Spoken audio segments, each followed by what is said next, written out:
Okay, so here it is, as promised, part 2, the sequel to the video that I made yesterday about Meghan Markle's conversation with Jameela Jamil.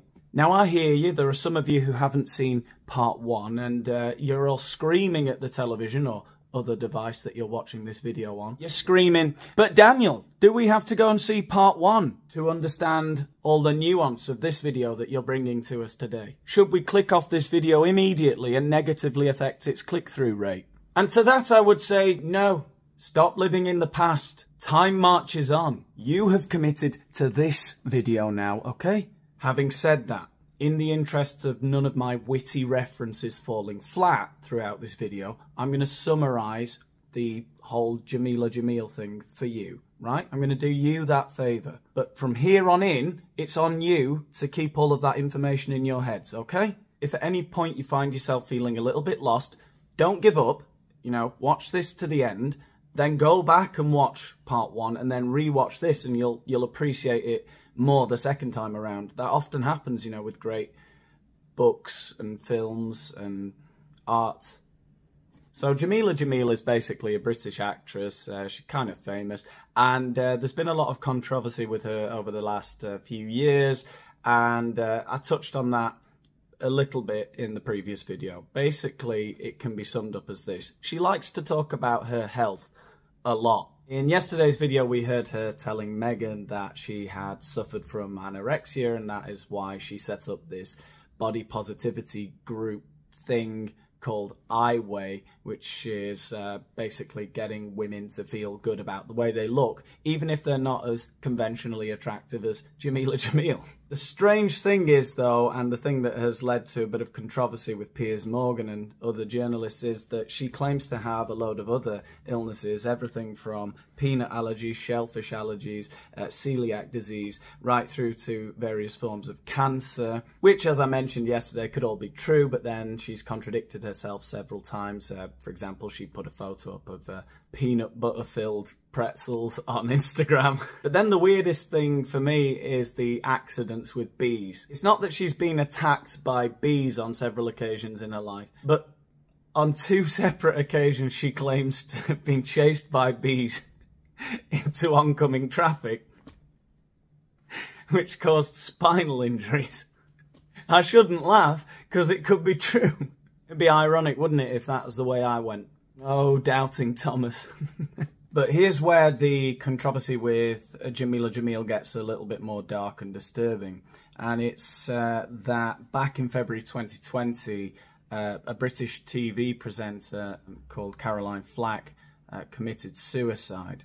And about a week after her death, Piers Morgan put these screenshots up on Twitter, implying that Jameela Jamil had bullied Caroline Flack and thus was in some way responsible for her death.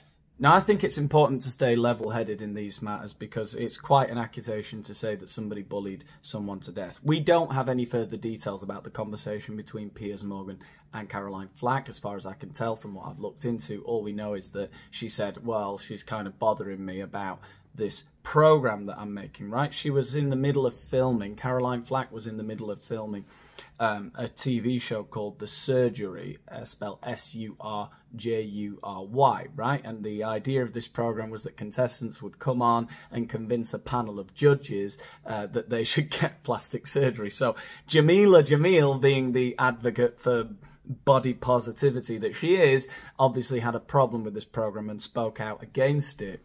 And Caroline Flack was annoyed about that.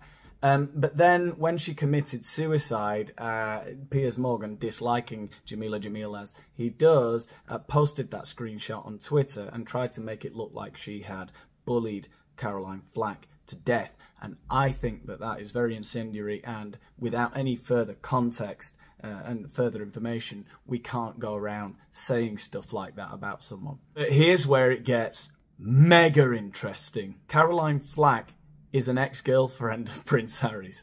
I shit you not, Meghan Markle has invited as a guest onto her podcast the woman accused of bullying to death Prince Harry's ex-girlfriend. That is mental. And so you'd never see a picture of a group of men and their weight written across their bodies unless maybe they were, I don't know, bloody bodybuilders or UFC champions. Like, you would never see professionals in another arena having their weight written across their bodies. So this is the first thing that Jameela Jamil started whining on about in the interview with Meghan. She's talking about how the magazines sometimes sort of obsess over female celebrities' weight. And, you know, she might have a point. You know, it's probably not the best thing in the world for impressionable young women to be looking at, you know, thinking that they need to be a certain weight. I get it, but my God, she is posh. I know it shouldn't matter, but when you hear someone complaining with that accent, and, you know, you combine that with the fact that she spends quite a considerable amount of her time whining about how awful her life is, and I just sort of feel myself thinking, yeah, okay, pipe down, lovey. And so I was like, I can't believe 20 years after I started having anorexia that this is still the literal message that people are being given. Have we not advanced at all in 2 decades? This is still the literal message. Have we not advanced at all in 2 decades? You're a posh spaz. Oh. And so I just posted in a moment of premenstrual rage, well, I weigh my orgasms. How very cross of you, dear. And I weigh my relationship with my boyfriend, and I weigh, you know, my mistakes and my, you know, victories. I weigh the sum of all my parts.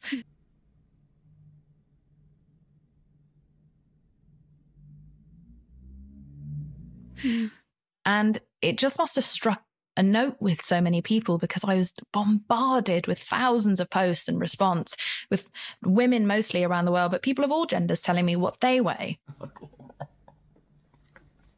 People of all genders, eh? All of them. Writing to tell you how much they weigh in victories and orgasms. What a time to be alive! Yeah!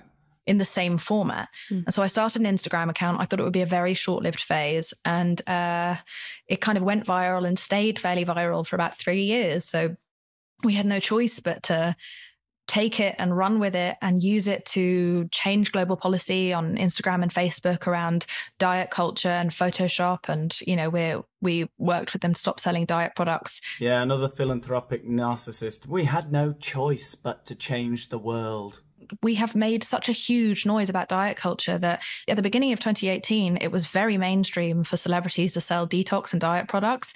And now you almost never see that happening, because I think people are so afraid that I'm going to come after them. Meghan's most genuine, hearty belly laugh there. Like she's just escaped from a burning building. Yeah, so I guess Jameela Jamil is actually a bit of a superhero. You know, she's stopped celebrities from advertising diet products to young people, which is great. She's a real-life superhero. But of course, like all superheroes, she has an Achilles heel. Superman, it's kryptonite. Other superheroes have other stuff. Achilles had his heel. Is Achilles a superhero? Anyway, Jameela Jamil's kryptonite, if any celebrities out there want to go and pill push to kids, it's bees. Not the bees! Not the bees! Ah! Open my eyes! I had a tricky childhood, surrounded by a lot of bees, surrounded by a lot of mental illness and a lot of sickness. And I, at a very, very, very young age, like single-digit age, became a kind of carer figure for a lot of those adults who were struggling so much. Well, if that's true, that when she was a very young child, single digits, she was looking after several members of her family who are severely ill, that's tragic, and I've no reason to doubt that story. But if it's true that she has Munchausen syndrome, you know, could it have come from there? You know, either her family around her were all severely ill and she was looking after them, so she sort of became a hypochondriac or saw illness where there was none, and or liked the sympathy that she got from looking after sick children, you know, like in sick members of her family, rather, like the child in The Sixth Sense, you know, the mother's poisoning her, or all of her family were just kind of humouring her because she was annoying. She was playing doctors and nurses all the time, like, oh yeah, I'm dying. I don't know. It's pure speculation. God knows how litigious this woman is. So it's all a lie. I'm joking. And so I never planned on any of this. I never planned to be a face of anything or a leader of a movement. No, she was chosen by God. I will go, Lord, if you lead me. And it's not something I really wanted, because as much as the glory might be yours, so is every single failure, every single hiccup. Jameela Jamil is carrying the weight of the world on her shoulders. I mean, what does she have to do for idiots like us to appreciate her more? It's like Ayn Rand said all those years ago, what if Atlas just fucking shrugged? Yeah? He shrugged off the weight of the world and said, I'm done. I don't care anymore. Right? Society would collapse without people like Jameela Jamil. And so the idea that, like, this would be something that someone like me would choose is hilarious to me. Why would you find it hilarious that you're doing something you care so much about? Feels like you said the quiet part loud. And I had no idea how it would go, but I just knew that I suffered so much as a child. Run for safety, I'll lead them away! You know, for so many reasons, but I was such a victim of misogyny. I was a victim of diet culture. I was hugely anorexic, very depressed, very anxious, very mentally ill. I don't like to get involved in gratuitous pylons. And, you know, I've made a lot of videos about Meghan, but I do insist quite a lot of the time that, you know, I don't have a hatred of Meghan Markle like other people. And the reason is I don't know her. She's not in my life. And, you know, I've been accused of, at times, of defending her, which I absolutely don't. Oh, and by the way, I think I misspoke in my video yesterday. I sort of said that narcissists prey on the weak and feeble-minded. Yes, of course, that sounded bad. I'm sorry, okay? Jesus.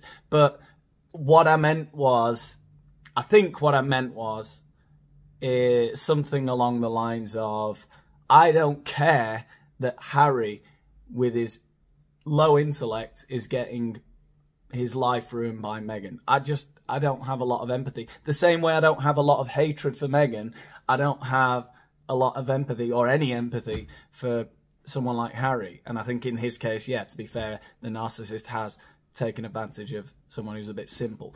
But getting back to Jameela Jamil, I can't have any sympathy for somebody that is constantly talking about what a victim they are and always have been throughout their entire miserable life. I wouldn't tolerate it in the real world, and when I see a famous person doing it, a famous, rich, successful, good-looking person, I can't have sympathy for it. I'm sorry. I just can't. The same way as Meghan just bores me to death more than anything. But I certainly don't see her as a victim. And probably, I think, if they genuinely feel victimised, which, you know, is dubious on both accounts here, it seems like they're exacerbating their circumstances. They're making things worse, right? By constantly talking about what victims they are. Just thought I'd get that off my chest. And the 12-year-old me would have wanted the 30-year-old me to do something for the next generation of 12-year-olds. And so that's my motivation. You see, that just makes Jameela Jamil sound very emotionally immature. Like Meghan going on about what she did when she was 12, you know, got them to change the word in that dish soap advert, which, you know, is basically bollocks, the whole story. You know, you got to grow up. What the 12-year-old you wanted is, you know, that part of you has to die. I think with a lot of people, I don't know what it is, if they're surrounded by people that enable them, or at 12 years old, it's probably too late, you know. If you've got a narcissistic personality at 12, you're going to have one at 32 or whatever. She is now 36, I think. It is a bold move for someone like Jameela to step out on the public stage, to be so vulnerable, and to use her platform for the benefit of others.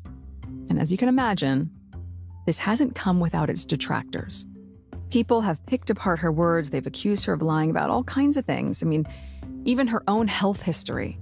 Yeah, and the biggest accusation is that she's in some way responsible for the death of your husband's ex-girlfriend. So that's got to be the elephant in the room. And even if there's absolutely nothing behind it, claims like that can take on a life of their own on social media. She's no stranger to this, and she also acknowledges where she may have stepped in at the wrong moment. She's been attacked for speaking up on important issues when she wasn't deemed to be the right person to be speaking up. Here's her thoughts on that. I think I've made some mistakes in the last few years where, and I think this is a very classically feminine stereotype, but, you know. Oh, well, she knows the difference between stereotypes and archetypes, so... When someone tells me I should help something or do something and help others, I naturally, of course, feel like I absolutely have to and I have an obligation. But when I started speaking out about diet culture and about mental health and about, you know, feminism, misogyny, suddenly people, you know, all over the internet were like, why aren't you talking about this? This is happening in this country. This is happening over here. This is happening in this part of the law. And I wasn't experienced enough to talk on those subjects, but I felt this like feeling of like, I have to help everyone. I have to just give out all my resources. It's fine to spread myself too thin. Yeah, you've fallen into the trap of being a perpetual virtue signaler, right? You can't be right about everything all the time. And unfortunately, a lot of, I think, narcissistic people get into that cancel culture and standing up for the right thing, you know, the current thing, whether that be a Ukraine flag in your bio or a Black Lives Matter square on Instagram. You know, it comes back to haunt you eventually. You know, if you always want to be right about everything and you're always accusing others of being bad and doing the wrong thing or saying the wrong thing, eventually you're going to be consumed by the monster that you're helping to create. So, fuck you. And I then would make mistakes, you know, that ended up causing more harm than good sometimes. And I ended up taking up space in inappropriate places. So I have learned to pull myself back in and just go, what do you actually know what you're talking about? Yeah, I think that's some sound advice actually there, Jameela.